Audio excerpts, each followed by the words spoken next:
Percy the Small Engine. Dear Christopher and Giles and Peter and Clive, thank you for writing to ask for a book about Percy. He is still cheeky, and we were afraid that if he had a book to himself, it might make him cheekier than ever, and that would never do. But Percy has been such a really useful engine that we both think he deserves a book. Here it is, the author. Percy and the Signal. Percy is a little green tank engine who works in the yard at the big station. He is a funny little engine and enjoys playing jokes. These jokes sometimes get him into trouble. "Peep, peep," he whistled one morning.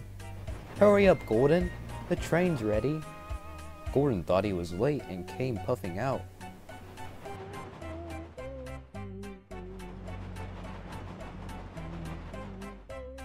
"Ha ha!" laughed Percy and showed him a train of dirty coal trucks. Gordon didn't go back to the shed. He stayed on the siding thinking how to pay Percy out. "Stay in the shed today," squeaked Percy to James. "The Fat Controller will come and see you." James was a conceited engine. "Ah," he thought. "The Fat Controller knows I'm a fine engine, ready for anything. He wants me to pull a special train." So James stayed where he was, and nothing his driver and fireman could do would make him move. But the Fat Controller never came, and the other engines grumbled dreadfully. They had to do James's work as well as their own.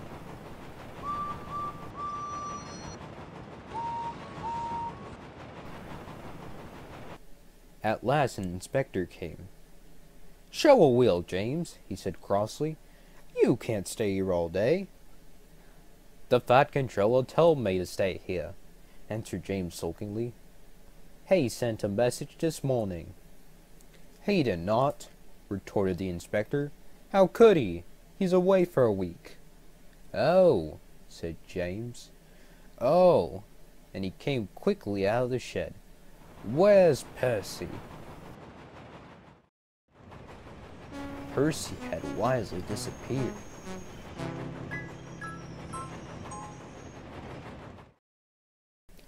When the Fat Controller came back, he did see James, and Percy too. Both engines wished he hadn't. James and Gordon wanted to pay Percy out, but Percy kept out of their way.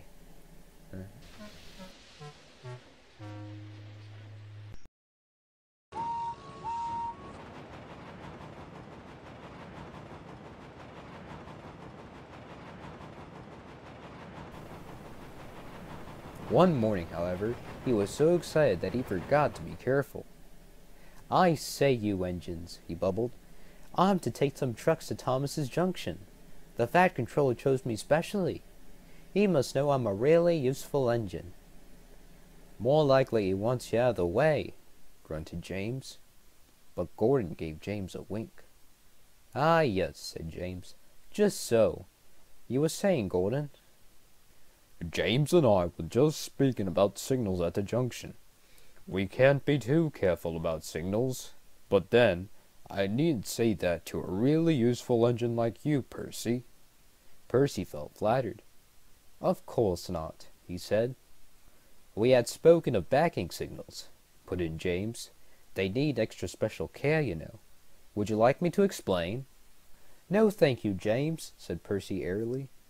"I know all about signals," and he bustled off importantly. James and Gordon solemnly exchanged winks.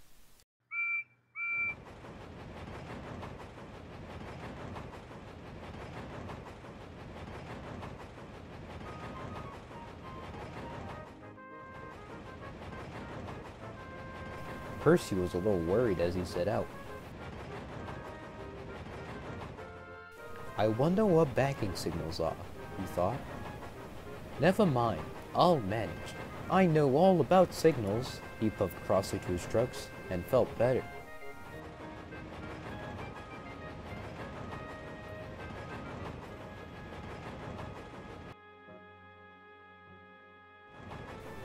He saw a signal just outside the station. "Bother," he said. "It's at danger." Oh, oh, oh! Screamed the trucks as they bumped into each other. Presently the signal moved to show line clear. Its arms moved up instead of down. Percy had never seen that sort of signal before. He was surprised. Down means go, he thought, and up means stop. So up a still must mean go back. I know, it's one of those backing signals. How clever of me to find that out. "Come on, Percy," said his driver. "Off we go." But Percy wouldn't go forward, and his driver had to let him back in order to start at all. I am clever, thought Percy. Even my driver doesn't know about backing signals. And he started so suddenly that the truck screamed again. Oh, oh! "Whoa, Percy," called his driver. "Stop! You're going the wrong way." "But it's a backing signal," Percy protested, and told him about Gordon and James. The driver laughed and explained about signals that pointed up. "Oh dear," said Percy. "Let's start quickly before they come and see us." But he was too late. Gordon swept by with the express and saw everything.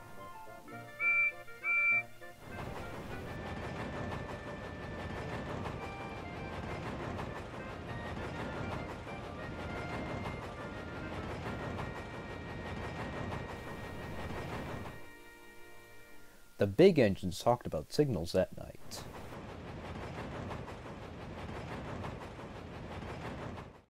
They thought the subject was funny.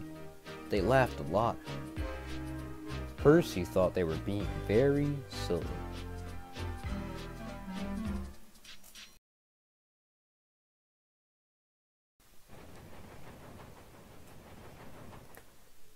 Duck takes charge.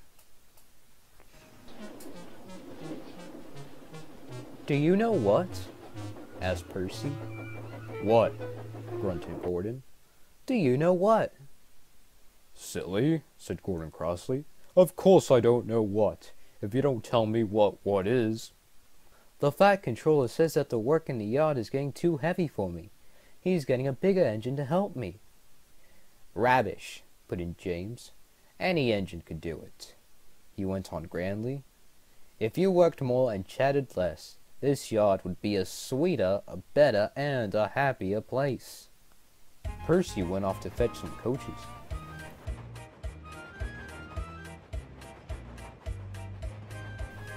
"Oh, that stupid old signal," he thought. "No one listens to me now. They think I'm a silly little engine and order me about.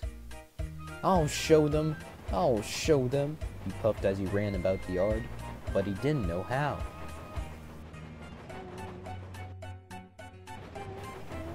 Things went wrong. The coaches and trucks behaved badly, and by the end of the afternoon, he felt tired and unhappy.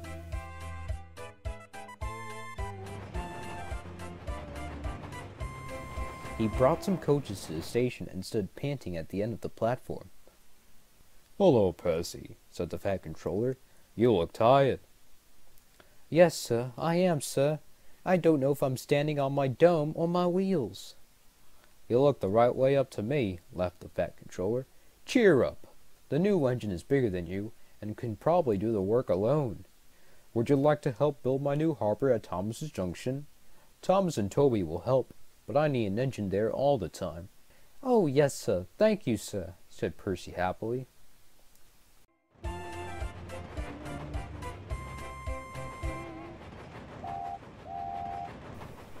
The new engine arrived next morning. "What is your name?" asked the Fat Controller kindly. "Montague, sir, but I'm usually called Duck. They say I waddle. I know really, sir, but I like Duck better than Montague." "Good," said the Fat Controller. "Duck it shall be. Here, Percy, come and show Duck round." The two engines went off together.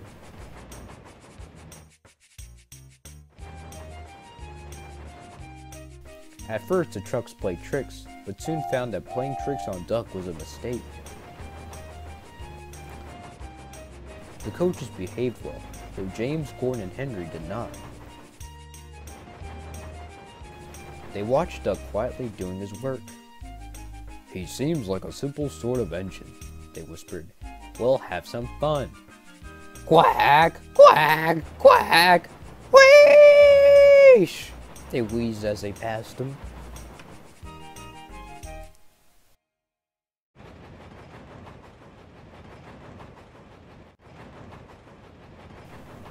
Percy was cross, but Duck took no notice. They'll get tired of it soon, he said. Presently, the three engines began to order Duck about. Duck stopped. Do they tell you to do things, Percy? He asked. Yes, they do, answered Percy sadly. Right, said Duck. We'll soon stop that nonsense. He whispered something. We'll do it tonight. The Fat Controller had had a good day. There had been no grumbling passengers. All the trains had run to time, and Duck had worked well in the yard. The Fat Controller was looking forward to hot buttered toast for tea at home. He had just left the office when he heard an extraordinary noise. Bother, he said, and hurried to the yard.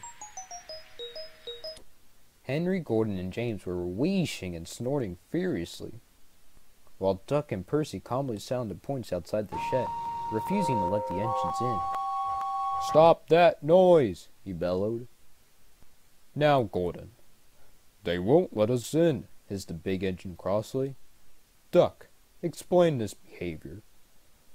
Beg pardon, sir, but I'm a Great Western engine. We Great Western engines do our work without fuss, but we are not ordered about by other engines. You, sir, are our controller. We will of course move if you order us, but, begging your pardon, sir, Percy and I would be glad if you would inform these, engines that we only take orders from you. The three big engines hissed angrily. Silence! Snapped the Fat Controller. Percy and Duck, I am pleased with your work today, but not with your behavior tonight. You have caused a disturbance. Gordon, Henry, and James snickered. They stopped suddenly when the Fat Controller turned on them. As for you, he thundered, you've been worse. You've made the disturbance. Duck is quite right. This is my railway, and I give the orders.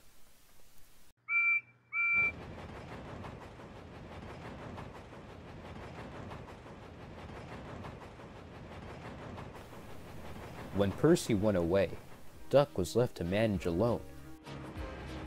He did so easily.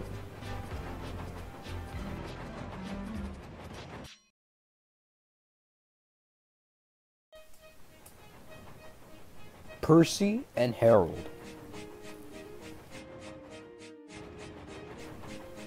Percy worked hard at the harbor. Toby helped, but sometimes the loads of stone were too heavy, and Percy had to fetch them for himself.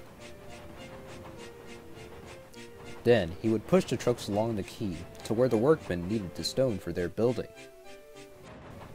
An airfield was close by, and Percy heard the aeroplane zooming overhead all day. The noisiest of all was a helicopter, which hovered, buzzing like an angry bee. Stupid thing, said Percy. Why can't it go and buzz somewhere else? One day, Percy stopped near the airfield. The helicopter was standing quite close.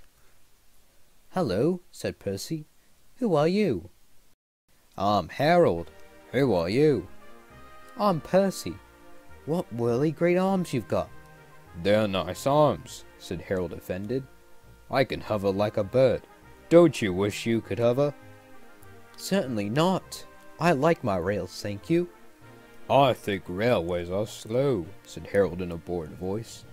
They're not much use, and quite out of date.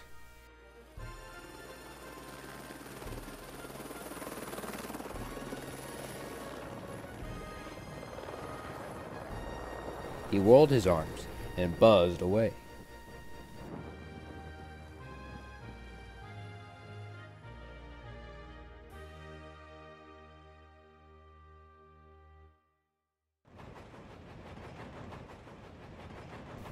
Percy found Toby at the top station arranging trucks.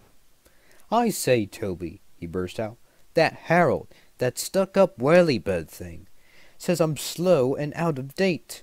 Just let him wait. I'll show him." He collected his trucks and started off, still fuming.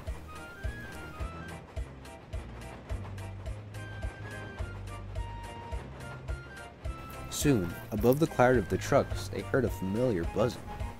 "Percy," whispered his driver. "There's Harold. He's not far ahead. Let's race him." "Yes, let's," said Percy excitedly, and quickly gathering speed, he shot off down the line. Percy was pounding along. The truck screamed and swayed, while the van rolled and pitched like a sea at ship. "We'll all be ding-dong-dang," said the guard. Then he saw Harold buzzing alongside and understood. "Go it, Percy!" he yelled. "You're gaining!" Percy had never been allowed to run fast before. He was having the time of his life. "Hurry, hurry, hurry!" he panted to the trucks. We don't want to. We don't want to. They grumbled, but it was no use. Percy was boating along, with flying wheels, and Harold was high and alongside. The fireman shoveled for dear life, while the driver was so excited he could hardly keep still. "Well done, Percy," he shouted. "We're gaining! We're going ahead! Oh, good boy, good boy!" Far ahead, a distant signal warned them that the wharf was near. "Peep, peep, peep! Brakes, God, please!" Using Percy's brakes too, the driver carefully checked the train's headlong speed. They rolled under the main line and halted smoothly on the wharf.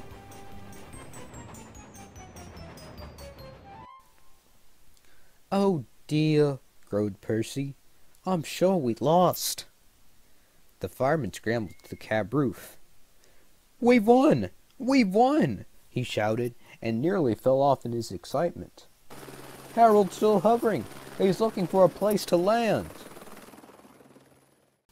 "Listen, boys," the fireman called. "Here's a song for Percy." Said Harold Helicopter to our Percy, "You are slow. Your railway's out of date and not much you should know. But Percy with the stone trucks did the trip in record time, and we beat the helicopter on our old branch line." The driver and guard soon caught the tune, and so did the workman on the quay. Percy loved it. "Oh, thank you," he said. He liked the last line best of all.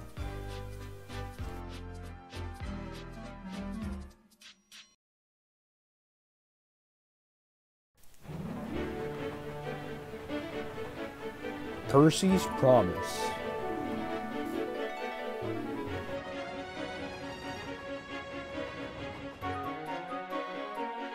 A mob of excited children poured out of Annie and Clarabelle one morning and raced down to the beach.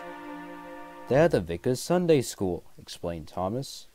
"I'm busy this evening, but the station master says I can ask you to take them home." "Of course I will," promised Percy.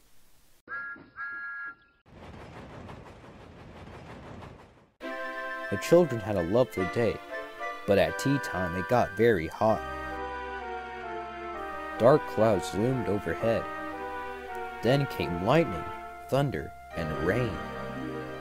The children only just managed to reach shelter before the deluge began. Annie and Clarabelle stood at the platform. The children scrambled in. "Can we go home, please, station master?" asked the vicar. The station master called Percy. "Take the children home, quickly, please," he ordered.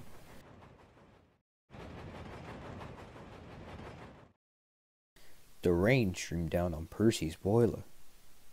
"Ugh," he shivered, and thought of his nice dry shed. Then he remembered. "A promise is a promise," he told himself, "so here goes."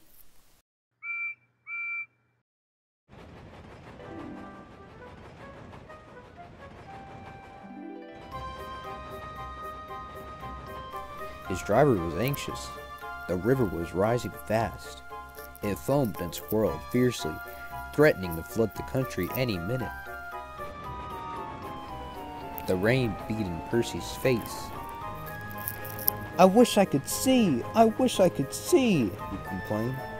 They left the cutting and found themselves in water.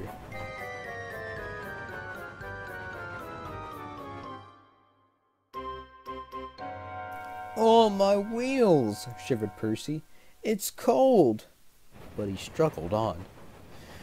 Whoosh! He hissed. It's sloshing my fire!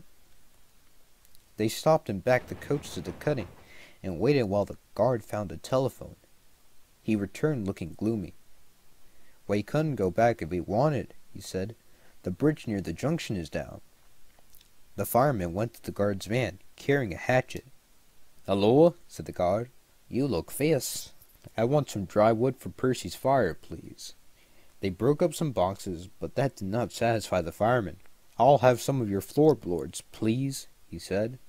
What? My nice floor, grumbled the guard. I only swept it this morning. But he found the hatchet and help. Soon they had plenty of wood stored in Percy's bunker. His fire burnt well now. He felt warm and comfortable again. Buzz, buzz, buzz.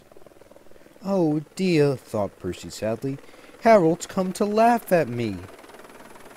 Bump. Something thudded on Percy's boiler. Ow! He exclaimed in a muffled voice. That's really too bad. He needn't throw things. His driver unwound a parachute from Percy's indignant front. Harold isn't throwing things at you, he laughed. He's dropping hot drinks for us. They all had a drink of cocoa and felt better. Percy had steam up now. Peep, peep. Thank you, Harold, he whistled. Come on, let's go.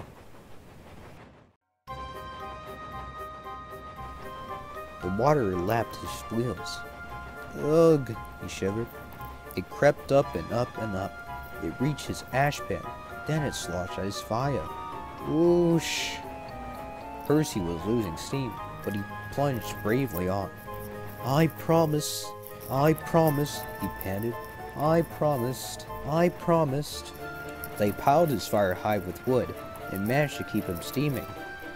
I must do it, he gasped. I must. He made a last great effort and stood, exhausted but triumphant, on rails which were clear of the flood. He rested to get steam back, then brought the train home.